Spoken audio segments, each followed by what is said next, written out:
सहनाववतु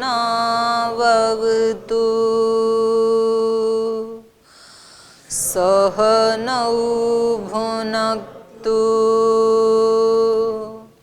सह वीर्यङ्करवावहै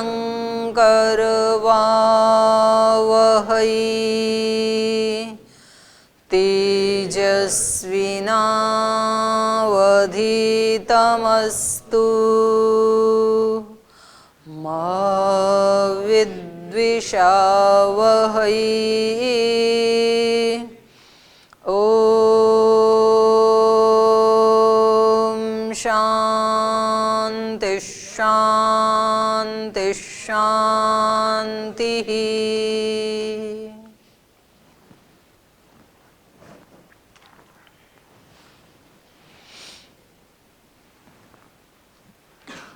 आप कल कुछ पूछ रही थी पूजा जी, पहले आप पूछ लो अपने प्रश्न, फिर पढ़ाती हूँ आगे।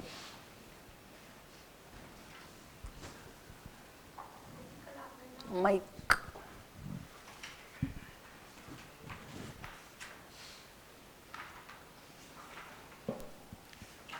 ओम दीदी जी, कल आपने 5 प्रकार की दृष्टि बताई थी। हाँ। सामान्य दृष्टि और विशेष दृष्टि, उत्तम दृष्टि, और जो उससे नेक्स्ट बताई थी वो कौन सी थी? ऋषि दृष्टि। हाँ जी, उसके बाद दिव्य दृष्टि ना। ऋषि दृष्टि में क्या होता है? ऋषि दृष्टि में उसको अपना ही स्वरूप दिखाई देता है सब में, मैं ही हूँ, कोई दूसरा है ही नहीं। मतलब सब उसके अपने हैं? ना ना, ये उससे पहली है, सब मेरे अपने हैं। उत्तम दृष्टि में हाँ है ना। एक तो हो गया मैं और मेरे, और एक मैं ही हूँ सब में। अच्छा। हाँ, तो इसको शास्त्रों में इस दृष्टि को कहा अहम ब्रह्मास्मि, सब में मैं ही हूँ, और केवल चेतन में नहीं, जड़ में भी मैं ही हूँ। स्वामी रामतीर्थ बोलते थे सूर्य में मैं ही चमक रहा हूँ, चंद्रमा में भी मेरी शीतल प्रकाश है, तो मैं ही हूँ सब जगह।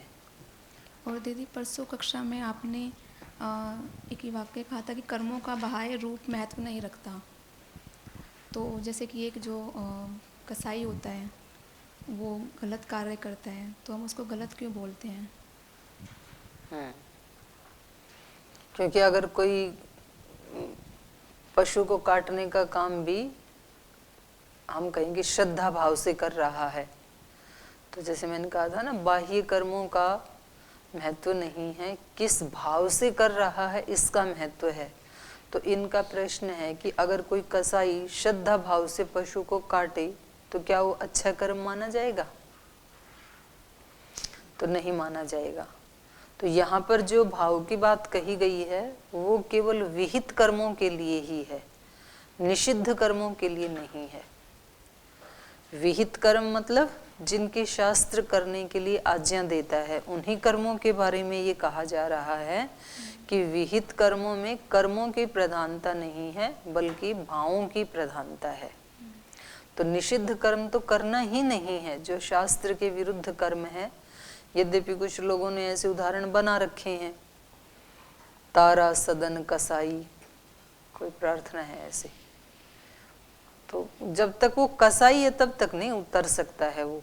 हाँ, वो पहले यदि कसाई था और अब उसने छोड़ दिया है उस काम को, और अब वो प्रभु की भक्ति में यदि तल्लीन हो गया है तो उसको तार देंगे। अपि चेत सुदुराचारो भजते माम अनन्य भाग साधु रेव से मंतव्य सम्यक व्यवसितो ही से। अगर कोई कितना भी गलत काम करने वाला अपि चेत सुदुराचार है, वहां पर ये कहा दुराचारी नहीं, सुदुराचार, दुराचार करने वालों में भी शिरोमणि, ऐसा व्यक्ति भी यदि मुझे अनन्य भाव से भजे, अनन्य भाव से मेरी शरणागति में आ जाए यदि, तो उसको साधु रेव से मंतव्य, उसको साधु ही मानना चाहिए, क्योंकि वो अपने घर लौट आया, भूला हुआ तो था लेकिन आ गया अभी। सम्यक व्यवस्थितो ही से, क्योंकि वो अब सम्यक रूप से मुझ में व्यवस्थित हो गया है, इसलिए उसको उसका चांस है। अगर ऐसे दरवाजे बंद करने लगे भगवान तब तो एक आत्मा भी मुक्त नहीं हो पाएगी, क्योंकि हम सब में बहुत सारे दोष हैं। तो किसी व्यक्ति के आज दिख रहे हैं दोष, किसी के आगे के हैं, किसी के पीछे के हैं, तो दोष कितने भी क्यों ना हो, लेकिन जिस क्षण ये जीवात्मा दोषों को छोड़ करके उसकी शरण में आता है तो वो उसकी गोद हमेशा खुली रहती है अपने बच्चों के लिए। हो गया जी। ओम जी। जैसे कोई मतलब अपना कर्तव्य उसको दे रखा है, वो अपना कर्तव्य का पालन कर रहा है, जैसे कोई ड्यूटी कर रहा है, तो वो मतलब कौन से कर्म में आएगा? कौन सा कर्तव्य? मतलब जैसे कोई कसाई पकड़ लो, जैसे कसाई अगर उसको ड्यूटी दे रखा है कि ये तुमने काम करना है करके, तो वो उसके कर्म कैसे रहेंगे? दोनों ही दोषी हैं, ड्यूटी देने वाला भी और ड्यूटी करने वाला भी। करने वाला जो अगर ड्यूटी का अपना पालन कर रहा है तो नहीं, वो ड्यूटी निषिद्ध कर्म है ना, समाज के लिए भी निषिद्ध कर्म है और शास्त्र की दृष्टि से भी। जिन कर्मों का निषेध किया है ना, वो कर्म नहीं ही करने चाहिए किसी भी हालत में, चाहे उसके लिए हमें करोड़ों रुपए भी तनख्वाह मिलती क्यों ना हो।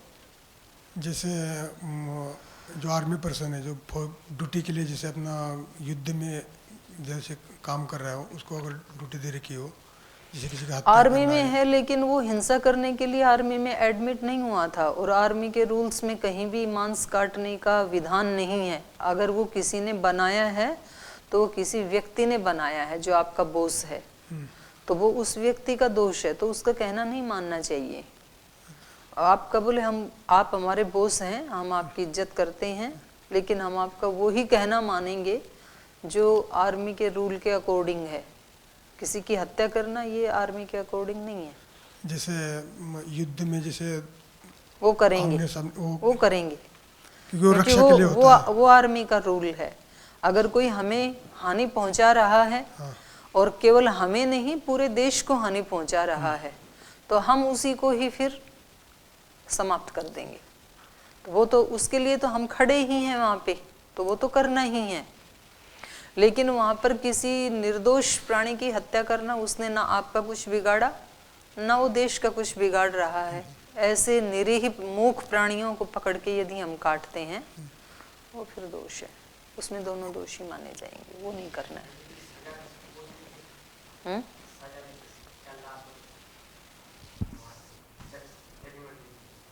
ठीक है, तब मारना चाहिए उसको। अगर उसने बहुत हानि की है ना हमारी, इसमें हमें देखना है ना किस व्यक्ति को क्या दंड देना है। तो उसको यदि मृत्यु दंड मिला है तो ठीक है, उसको मिलना ही चाहिए, फिर उसका निषेध नहीं है शास्त्र में। शास्त्र में जिसका निषेध है, वेद में दो ही प्रकार के कर्म हैं, वेद या वेद से संबंधित जो अपने आर्ष ग्रंथ हैं। एक को कहते हैं विहित कर्म, एक को कहते हैं निषिद्ध कर्म। विहित कर्म मतलब जिनका विधान किया है ऐसा करना चाहिए, और निषिद्ध मतलब जिनका निषेध किया है ऐसा नहीं करना चाहिए। तो वो यदि कोई बड़ा आदमी भी करता है ना, तो वो भी निषिद्ध ही है। अगर कोई देवता होकर के भी, अगर कोई ऋषि होकर के भी कोई गलत काम करता है तो उसको दंड मिलेगा कि नहीं समाज में। कोई गुरुकुल में रह करके भी, सन्यासी ब्रह्मचारी होकर के भी कोई गलत काम करे तो उसको दंड मिलेगा कि नहीं मिलेगा?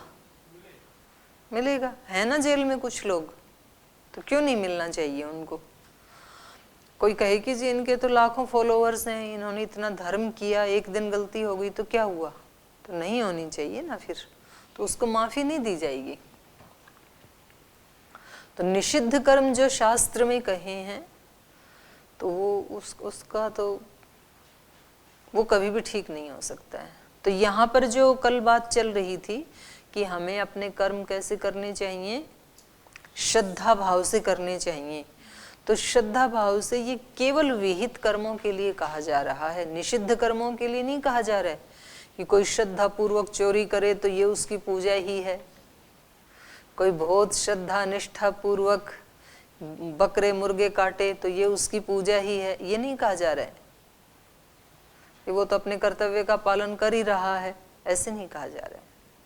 निषिद्ध कर्मों के बारे में नहीं कहा जा रहा, विहित कर्मों के बारे में कहा जा रहा है।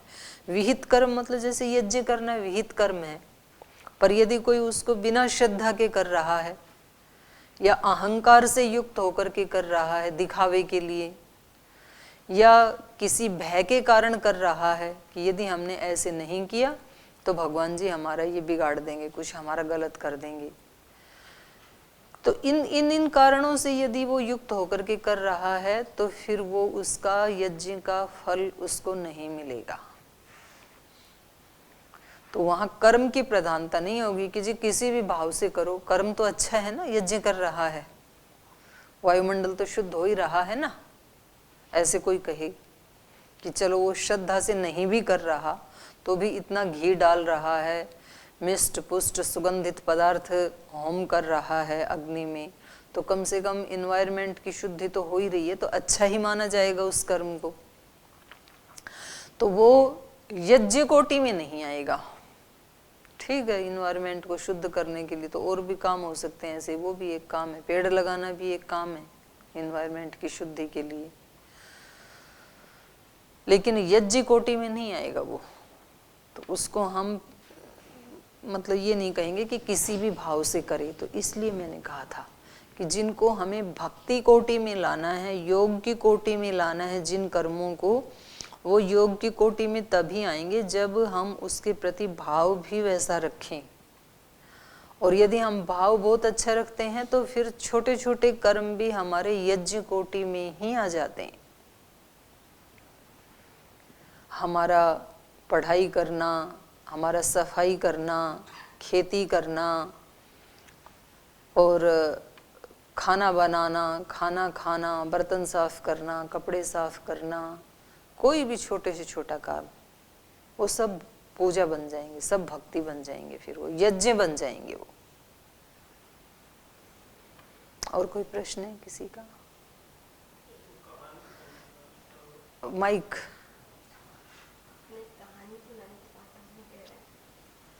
हाँ विपिन जी। जीवन जी, वो कहानी बोल रहे थे, कल बताएंगे। कौन सी, किस प्रसंग में कही थी मैंने? हमें याद नहीं है, बोले थे कल याद करा देना, बताऊंगा।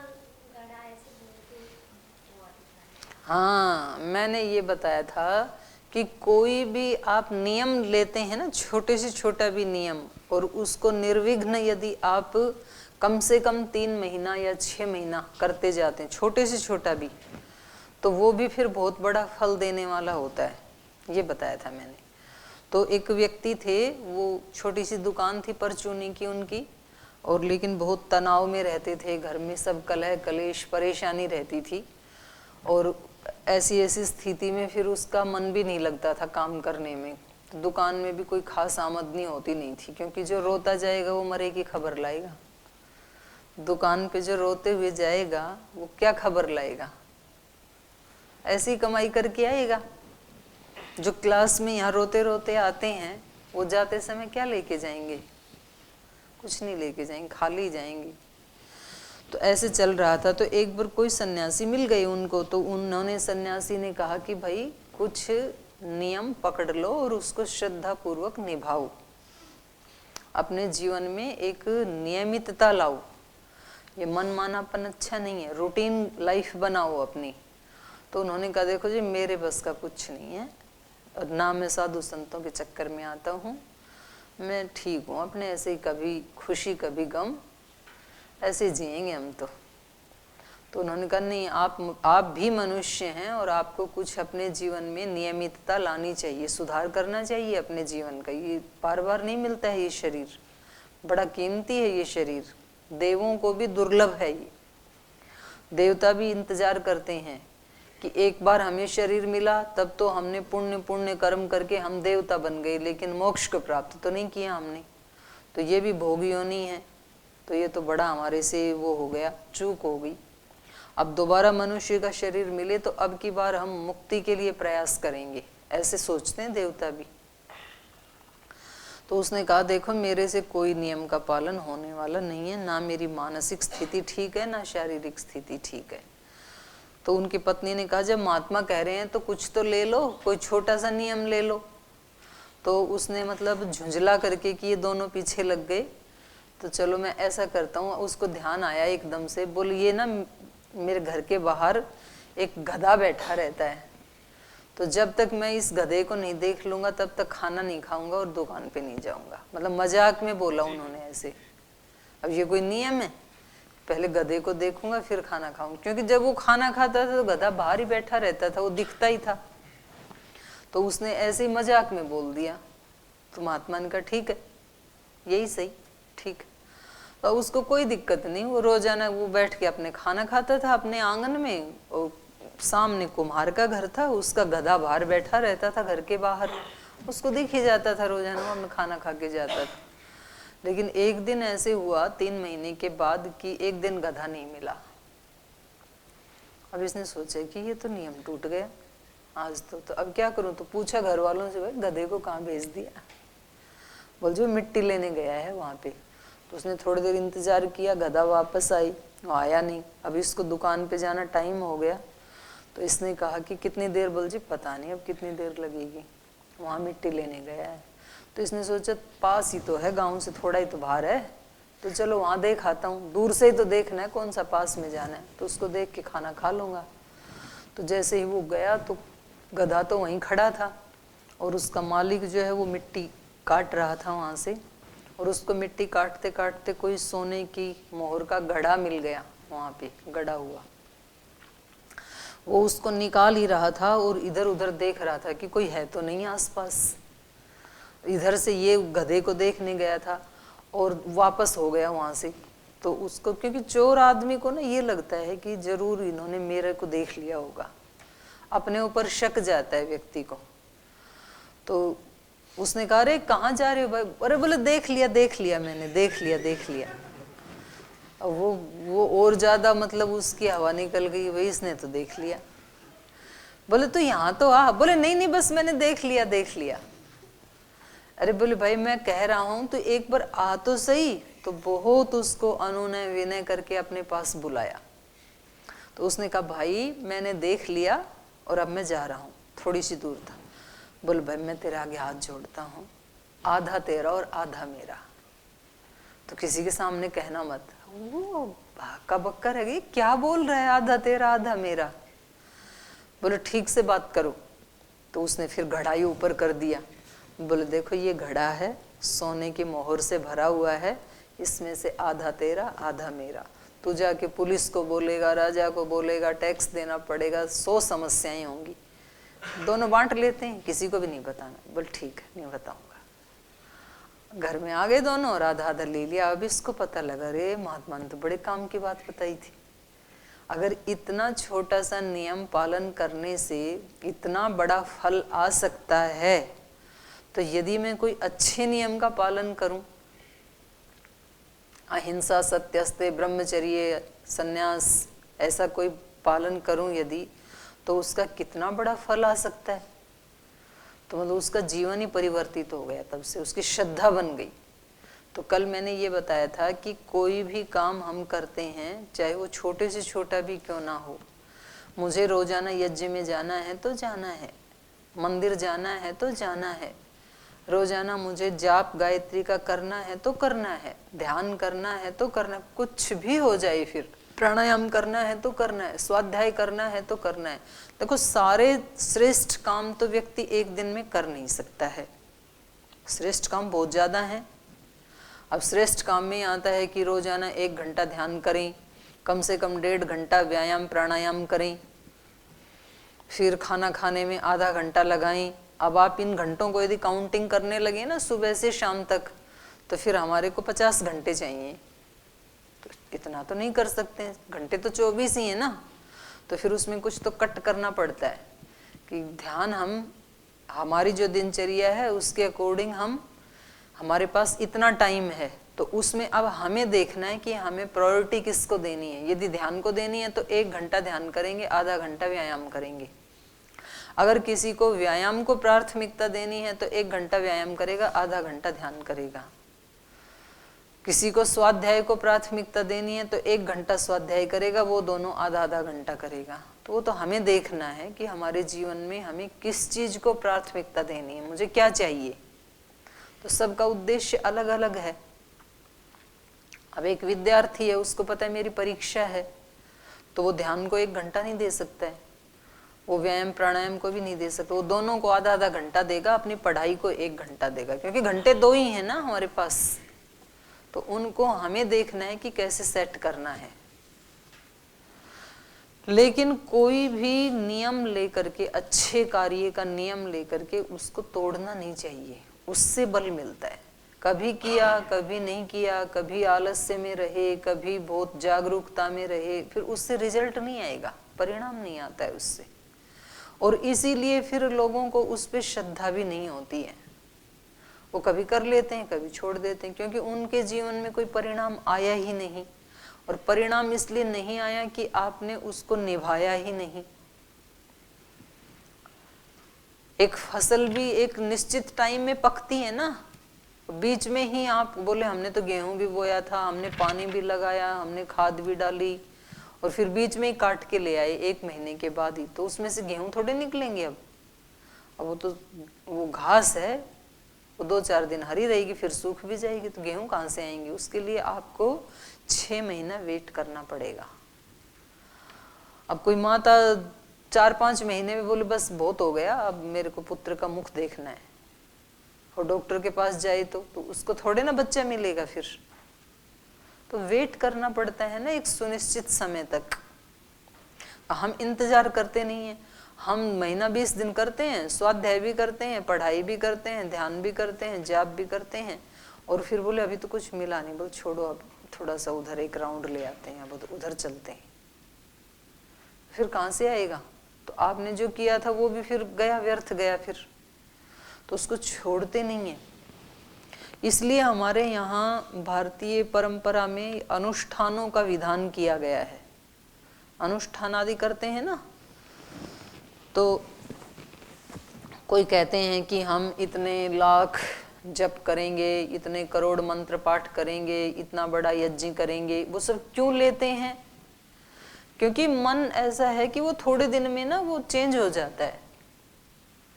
तो जब एक बार हमने ये संकल्प लिया कि हम इतना करेंगे, तो फिर तो वो हो जाता है संकल्प लेने से तो। और यदि हम कहें कि ठीक है जितना होगा करेंगे, तो फिर 10 काम निकल आएंगे 10 दिन के बाद, और हमारा मन कहेगा ये काम जरूरी है, इसको छोड़ो, फिर वो छूट जाएगा। तो ये जैसे मैं घर से आई तो बीए करके आई थी मैं 90 में, घर से निकली तब, और मैंने कहा मुझे डिग्रियां नहीं चाहिए, ना तो मेरे को कोई नौकरी करनी है, मैं तो वो जो डिग्री थी उनको भी वहाँ फेंक के आई हूँ, और हम अपना स्वाध्याय करेंगे। फिर मैंने देखा कि स्वाध्याय उतना होता ही नहीं है, आधा घंटा स्वाध्याय किया और फिर मन कहता है बस हो गया आज का, तो अब दूसरे काम करते हैं।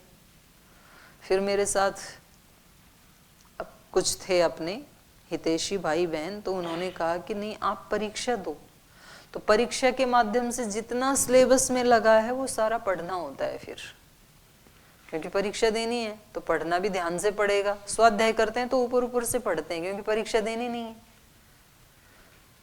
गीता वालों को परीक्षा देने में क्यों मुसीबत हुई, सेवा वालों को, कृष्ण मिलन जी को क्यों मुसीबत आई? क्योंकि सुनते हैं बस कथा, केवल भाई कथा सुननी है, श्रवण प्रिय शब्द होने चाहिए, कर्ण प्रिय शब्द होने चाहिए। अंदर से मन मेहनत नहीं करता है, और जिस दिन पता लगा ये तो कल परीक्षा देनी पड़ेगी, तब थोड़ा ध्यान से पढ़ने लगे। अच्छा ये 18 प्रश्न हैं, इनके उत्तर क्या हैं? अब वो समझ में नहीं आ रहे, क्योंकि 6 महीने तो ध्यान दिया नहीं। ठीक है अन्ना जी? हाँ ये सही है। तो इसलिए ये यहाँ पर भी परीक्षाओं का क्यों किया हमने गुरुकुल में भी? इसीलिए किया। मनुष्य का स्वभाव ऐसा है कि वो तुरंत प्रमाद में जाता है, संस्कार बन गए हमारे प्रमाद के, जन्म जन्मांतरों से हम प्रमाद करते रहे ना। तो अब उसको ठीक ट्रैक पे लाने के लिए फिर उसको कुछ ऐसे बताया जाता है, इतना अनुष्ठान करना है, इतनी पढ़ाई करनी है, 6 महीने में आपको 1 सेमेस्टर में इतना पढ़ना है। तो उसके बहाने से फिर पढ़ा जाता है, याद भी किया जाता है, और उस याद किए हुए में से कुछ सदा सदा के लिए याद रह जाता है। कुछ तो भूल जाते हैं हम, जो परीक्षा के लिए याद किया था वो परीक्षा के बाद ही भूल जाते हैं फिर, लेकिन कुछ उसमें ऐसे होता है जो सदा सदा के लिए याद रह जाता है और उतना ही कल्याण कर जाता है फिर। अब किसी व्यक्ति ने हजारों शब्द याद किए और उनमें से 2-4 भी यदि याद रह गए ना तो फिर काफी है वो अपना कल्याण करने के लिए। तो इसलिए ये नैरंतर्य की अनुष्ठानों की ये महिमा है, महत्ता है। हो गया? और तो कोई प्रश्न नहीं है किसी का? तो कल जो श्लोक पढ़ रहे थे, यतः प्रवृत्तिर्भूतानां येन सर्वम इदं ततं स्वकर्मणा तम अभ्यर्च्य सिद्धिं विन्दति मानव। ये श्लोक समझ में आ गया? समझ में आ गया था ये श्लोक? कैसे पूजा करें उसकी? ईश्वर की पूजा कैसे करें हम? स्वकर्मणा, श्लोक में कहा ना, स्वकर्मणा तम अभ्यर्च्य, अपने कर्मों से उसकी अर्चना करो, उसकी पूजा करो। और ऐसा करेंगे तो आपको सिद्धि मिल जाएगी। ये बात समझ में आ गई? हाँ ना, कुछ तो बोलो।